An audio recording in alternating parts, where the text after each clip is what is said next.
But for those already bound by the gladiatorial oath, the Sacramentum Gladiatorium, the emperor's ban offers no escape. They remain property of their owners, and the penalty for refusing to fight has always been the same, regardless of gender. What awaited these women was not mercy, but something far worse than the combat they sought to avoid. Female gladiators, known as gladiatrices or sometimes ludia, represented a peculiar intersection of Roman entertainment, social transgression, and gender anxiety. While male gladiators embodied martial virtue and became objects of admiration despite their low social status, female gladiators provoked a more complicated response. They were simultaneously fascinating and deeply unsettling to Roman sensibilities, performing a role that violated every expectation of proper feminine behavior while drawing massive crowds eager to witness the spectacle. Imperial decree and the rise of female gladiators. Female gladiators first appeared in significant numbers during the 1st century CE, though their existence likely predates our earliest reliable records. The Roman satirist Juvenal, writing in the early 2nd century, expressed his disgust in caustic verse, asking what modesty could be expected from a woman who wears a helmet and rejects her own sex.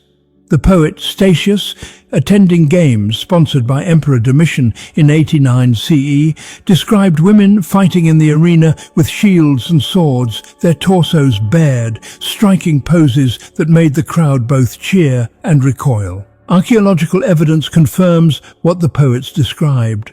A marble relief discovered in Halikarnassus, modern-day Bodrum in Turkey, depicts two female gladiators named Amazon and Achillea. The inscription records that both fought bravely and were granted missio, honorable release from the match. The relief shows them armed with gladius swords and rectangular shields, their equipment identical to male gladiators of the provocator class. Other artifacts, including oil lamps and figurines, depict women in gladiatorial armor, suggesting these combats were common enough to inspire mass-produced memorabilia. What drove women into the arena varied dramatically.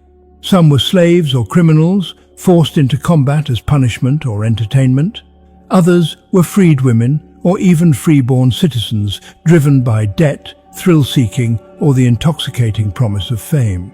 The gladiatorial schools, known as ludi, occasionally trained women alongside men, though they typically fought in separate bouts.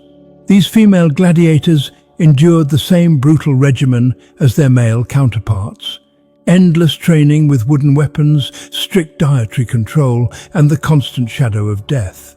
Training began before dawn and continued until dusk, building muscle memory through repetition until the sword became an extension of the arm. The lanista, the gladiator trainer and owner, held absolute authority over his fighters. When a woman signed the gladiatorial oath or was forced into service, she surrendered all autonomy. The oath's words were uncompromising. I will endure to be burned, to be bound, to be beaten, and to be killed by the sword. Gender offered no exemption from this vow. The contract bound the gladiator's body and life to their owner, who could profit from their victories, loan them to other promoters, or sell them like livestock. The lanista calculated every investment. Food, medical care, training time, all measured against potential profit from victories or death in the arena. Emperor Augustus, despite his efforts at moral reform, allowed female gladiators to perform during his reign, though he relegated them to less prominent positions in the program. Later, emperors took varying stances. Tiberius banned women of senatorial rank from fighting in 19 CE, revealing that even aristocratic women had been entering the arena. The historian Tacitus recorded that the Senate had been forced to pass legislation forbidding women of senatorial or equestrian family from becoming gladiators or actresses, two professions Romans considered equally degrading. Nero actively encouraged female gladiators, featuring them prominently in his spectacles. Suetonius records that Nero presented combats between women at his games, finding particular amusement in forcing noble women to perform in degrading spectacles. Domitian continued this tradition, staging torchlit nighttime fights between female gladiators that became notorious for their theatrical excess. The emperor would sometimes order these women to fight dwarves, creating grotesque parodies of traditional gladiatorial combat that delighted some spectators while disgusting others. The refusal to kill and the Senate's wrath. The moment of truth in any gladiatorial match came when one fighter gained decisive advantage over the other. The defeated gladiator would signal surrender by raising a finger, appealing to the editor, the sponsor of the games, for mercy. In the Imperial box or the editor's seat, a decision would be made. Missio, allowing the defeated to live, or the command to finish the match with a fatal blow. For gladiators who had sworn the oath, refusing to deliver that killing stroke when ordered constituted the gravest transgression. When a female gladiator refused to kill her defeated opponent, she violated not just the rules of the arena, but the sacred oath that bound her. The crowd's reaction would have been immediate and vicious. Romans attended the games expecting blood and resolution. A fighter who showed what they perceived as cowardice or inappropriate mercy disrupted the spectacle and cheated spectators of the death they had paid to witness. The editor faced a choice. Allow this defiance to stand and risk undermining the game's authority, or make an example that would ensure no other gladiator dared follow suit. The crowd would chant their demands, thousands of voices unified in bloodlust, drowning out any plea for mercy. The punishment for such refusal was never officially codified in surviving legal texts, but practical reality left no ambiguity. A gladiator who refused to fight forfeited the protections of their status. They were no longer a competitor in a regulated contest, but a condemned criminal. Their fate was sealed the moment they lowered their weapon. Guards would surround the defiant fighter, disarm her, and drag her from the arena floor. What followed depended on the editor's imagination and the crowd's bloodlust, but mercy was never among the options. The transition from gladiator to condemned happened in seconds, the change in legal status as swift as the fall of a blade. For female gladiators, the refusal to kill carried additional layers of meaning in Roman eyes. Romans already viewed female gladiators as unnatural, women who had rejected their proper roles as wives and mothers. When such a woman then refused to kill, she confirmed every prejudice. She was weak, she was foolish, she lacked the virtues, the masculine courage that might have redeemed her transgression of gender norms. The satirist Juvenal's contempt for female gladiators stemmed partly from this perceived contradiction. They claimed masculine privilege by entering the arena, but retained feminine weakness when violence demanded completion. Historical records preserve glimpses of what happened to gladiators, male and female, who defied the arena's demands. The emperor's power over life and death in the arena was absolute. When Commodus served as both emperor and gladiator, he personally executed those who displeased him, using his position to transform judicial punishment into personal entertainment. Other emperors granted Lanistae the authority to punish defiant gladiators as they saw fit, knowing the example would reinforce discipline across all gladiatorial schools. The economic calculation also mattered.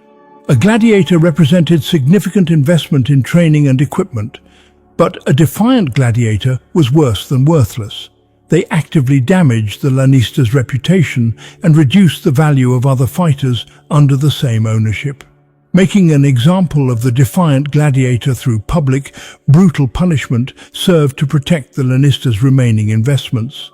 Fear kept the others obedient. Public executions as warnings against defiance.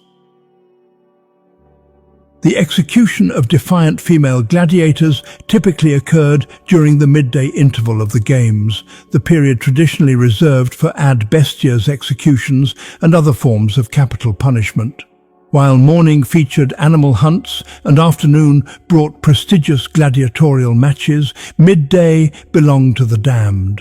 This was when criminals, prisoners of war, and those who had forfeited all rights faced death in forms designed to entertain the departing lunch crowd and those arriving early for the afternoon's main events. A female gladiator who refused to fight might be stripped of her armor and dragged into the arena wearing only a tunic or stripped of all covering. The Romans used nudity as part of the punishment, stripping away dignity along with clothing. She would be bound to a stake at the arena's center or chained to a platform that prevented escape. Then the animals would be released. Leopards, bears, or lions, deliberately starved to make them aggressive. The condemned would have no weapons, no means of defense, only the awareness of what approached. The beasts would circle first, testing while the crowd roared encouragement. The wait could stretch for minutes or hours, psychological torture preceding physical destruction. The poet Martial, writing during the Flavian dynasty, described numerous ad bestias executions in his Book of Spectacles, celebrating the creative cruelty of these deaths. While his verses focused primarily on male criminals, the mechanics of execution remained identical, regardless of the victim's gender. The crowd's entertainment derived from watching the condemned's futile attempts to avoid the inevitable, the animal's predatory stalking, and the eventual moment when teeth and claws found their mark. Some executions incorporated theatrical elements, transforming punishment into mythological reenactment. A defiant female gladiator might be cast as Dirce, the mythological queen tied to a bull and dragged to death, or as one of the Danaids condemned to eternal punishment for murdering their husbands. These spectacles satisfied Roman audiences' desire for both justice and entertainment, wrapping brutal punishment in the legitimizing cloak of cultural reference.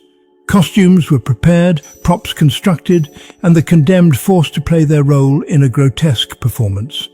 The crowd appreciated the cleverness of matching crime